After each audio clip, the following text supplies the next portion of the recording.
Bueno, buenos días, casi ya tardes. Gracias por la invitación. La verdad es que para mí siempre es gratificante venir a este tipo de jornadas en la que hay una reunión científico-familiar donde podemos tener tiempo de forma más distendida para poder comentar muchos temas.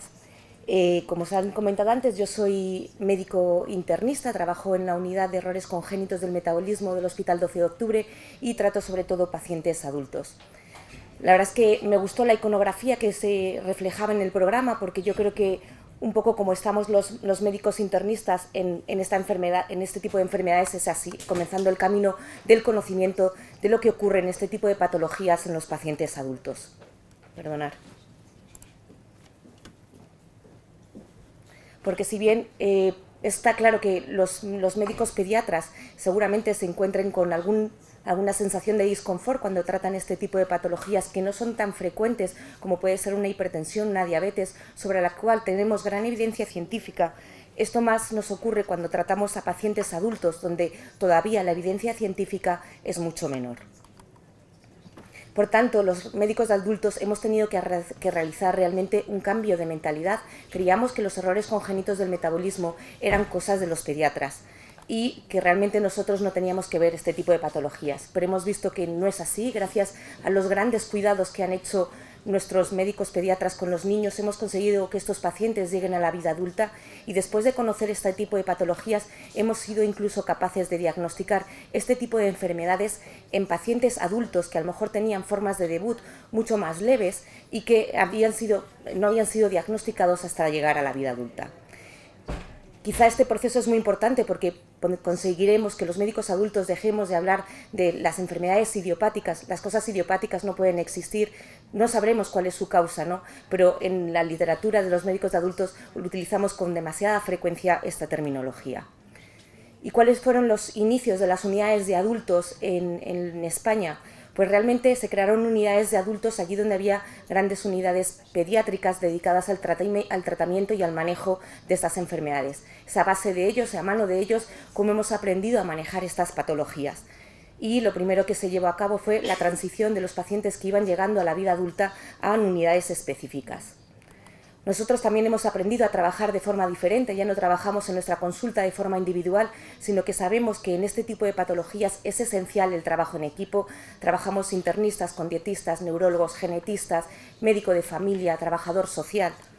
Y hemos aprendido a difundir este conocimiento. Yo creo que este tipo de patologías son muy poco conocidas por los médicos de adultos, por la poca frecuencia de estas enfermedades entre las patologías de los adultos, y hemos intentado que estas patologías sean más conocidas, sobre todo en enfermedades como el déficit de glútuno, que tiene realmente un tratamiento eficaz.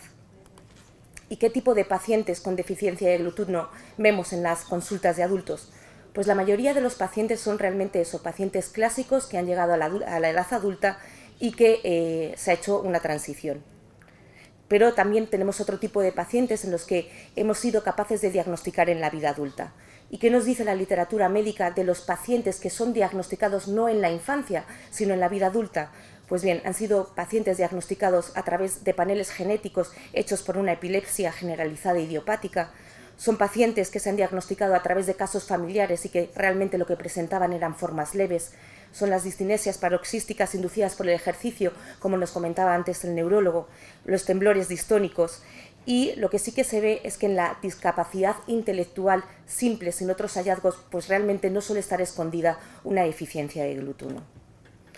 ¿Y qué es lo que nos preocupa a los adultos, a los médicos de adultos respecto a nuestros pacientes? Pues bien, si bien en la infancia nos volcamos más sobre el control de la epilepsia, el que el paciente llegue con una buena capacidad cognitiva y adquiera habilidades sociales, a nosotros nos preocupan otro tipo de objetivos. Queremos saber cómo va a evolucionar esta enfermedad a largo plazo, cuáles van a ser las consecuencias del tratamiento que estamos poniendo, no durante 5 o 10 años, sino estamos mirando a 20, a 30, a 40 años, cuando estos pacientes ya sean mayores, y si realmente conseguimos adaptarles a la vida adulta, que yo creo que es un paso muy importante. Creo que el niño está muy protegido y nos olvidamos de nuestros mayores cuando llegan a la vida adulta.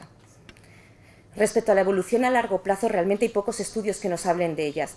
Fijaros, los dos estudios más importantes son del año 2014, En el primer estudio se recogen 91 pacientes con datos retrospectivos y prospectivos, pero realmente solo nos dan una información clara de los 33 pacientes que tenían un síndrome de Glut-1 clásico. En el segundo trabajo eran, en este caso, 13 niños, pero sí que tenían un seguimiento durante 14 años.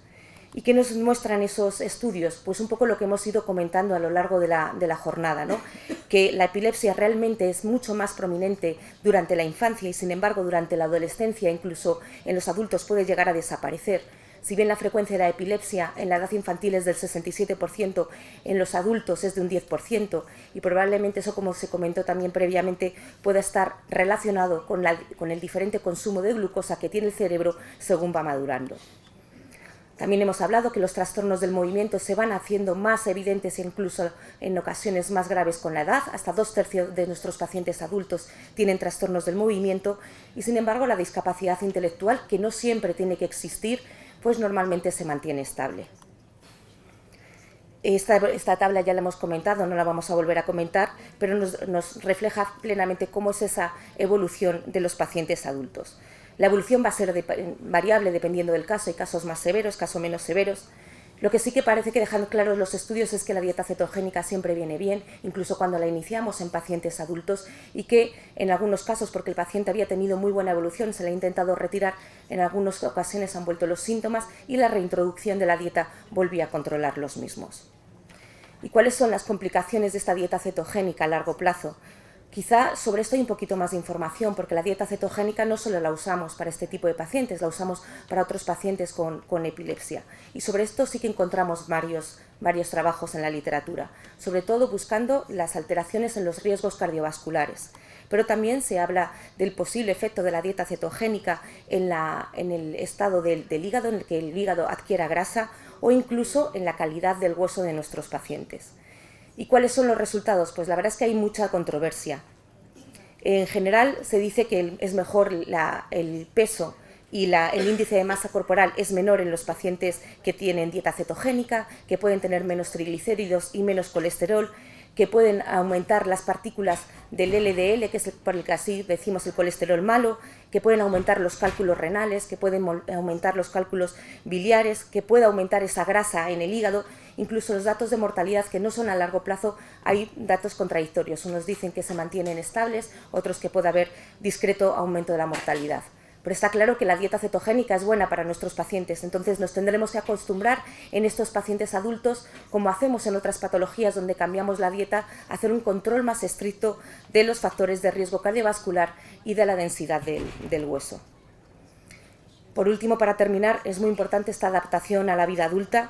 No solo nos quedamos en el tema sanitario, tenemos que conseguir que nuestros pacientes se adapten mejor a la vida adulta. Yo creo que están mucho menos protegidos que en la infancia, hay menos centros específicos para ellos. Debemos de conseguir que tengan buena calidad de vida, debemos de conseguir unidades de referencia claras donde se centralicen estos pacientes, debemos de intentar un acceso a la vida laboral, a la independencia, y un aspecto especial que todavía está muy por resolver es la gestación en las pacientes afectas. Para terminar, es necesario seguir fomentando la difusión de las enfermedades poco frecuentes, sobre todo entre los médicos de adultos, mantener un alto índice de sospecha, sobre todo en aquellas formas de presentación atípicas, llevar a cabo, colaborar con este registro de pacientes que son los únicos que nos van a ayudar realmente a responder a tantas cuestiones que nos quedan pendientes, establecer las indicaciones de manejo de la dieta cetogénica a largo plazo, si se puede ir suavizando, si no, realizar protocolos de seguimiento con vistas a controlar no solo las afectaciones neurológicas, sino todas las consecuencias que podamos tener a nivel cardiovascular y de hueso, y favorecer la vida adulta. Nada más, muchas gracias.